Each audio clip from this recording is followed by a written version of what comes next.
అందరికీ శుభోదయం అండి. ఎక్కడ ఆవులు ఉన్నాయి నేను చాలా దూరంలో పెట్టాను. ఇది ఒక కావు వచ్చింది. ఇప్పుడు చూద్దాం. గోమాత తాగుతున్నారు.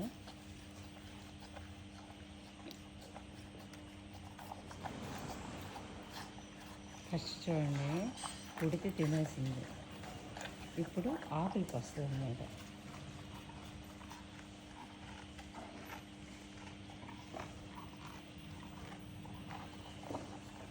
చూడండి, ప్లాస్టిక్ ముచ్చులు కట్టేస్తే అవే తింటున్నాయి. పాలు కూడా చాలా చెత్త అవుతున్నాయి. ప్రతి ఇంట్లో ఇవన్నీ ఉంటాయి. ఒక దాంట్లో ఉంచుకొని ఒకవేళ వాకింగ్కి గట్ట వెళ్ళినప్పుడు ఇలాగే ఒక బకెట్లో మనం పెట్టేస్తే తప్ప ఆకు అనేది నా ఆలోచన. నా కూడా చాలా తెలివైందండి. ఏది ఈజీగా వెళ్ళిపోద్దో అది ముందు తినేస్తుంది. సరేనా కదుగోమాట.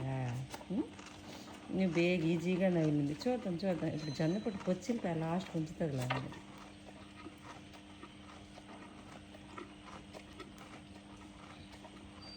నా జ్యూస్ చేసిన పిప్పి, జొన్నపొట్టు తొక్కలు, కమలా తొక్కలు, అది అరటిపండు తొక్కలు, గింజి, మినపప్పు కడుగు, నేను స్టీమ్ చేసుకున్న వాటరు, అంటే కొంచెం వేడిగా ఉంటే తాగుతుందేమో అనుకుని అవి వేసాను.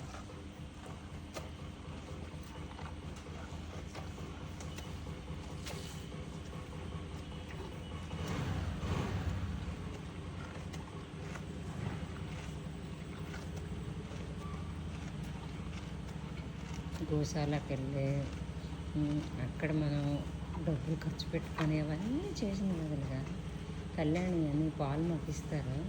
వాళ్ళకి వెళ్ళి నేను వేస్తే, మేడం ఎందుకు ఎంత దాకా వస్తారు, మీరు ఎక్కడో మీ ఇంటి దగ్గర ఆవులు ఉంటాయి కదా, ఆ ఆవుకి పెట్టియండి పర్వాలేదు అని తను అన్నారు.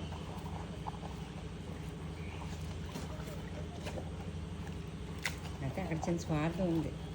నేను పెట్టిన ఆవుకి ఆ పాలే నాకు వస్తే మంచి పాలు వస్తాయి కదా అని నా ఆలోచన. కానీ అవే పాలు ఆడిస్తారని గ్యారంటీ ఏంటి? వదిలేండి. ఎవరికో ఒకటి ఏ జీవికో మంచి జరగాలి. ఇక్కడ కాన్సెప్ట్ అవుతుంది.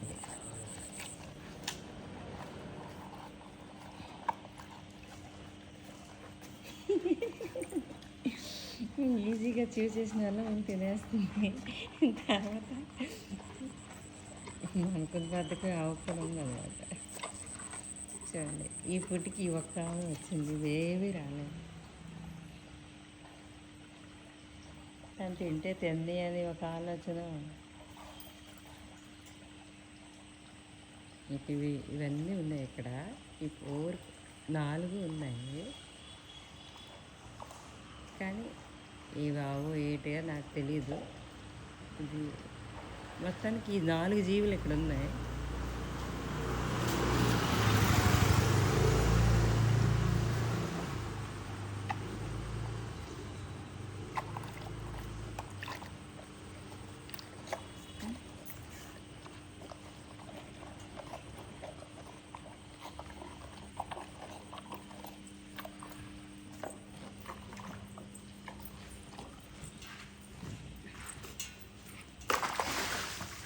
అయ్యో వంపేసింది.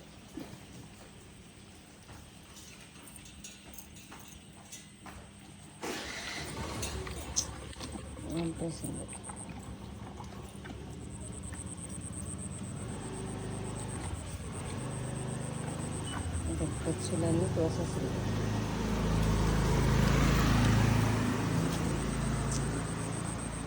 ఖర్చులన్నీ తోసేసింది.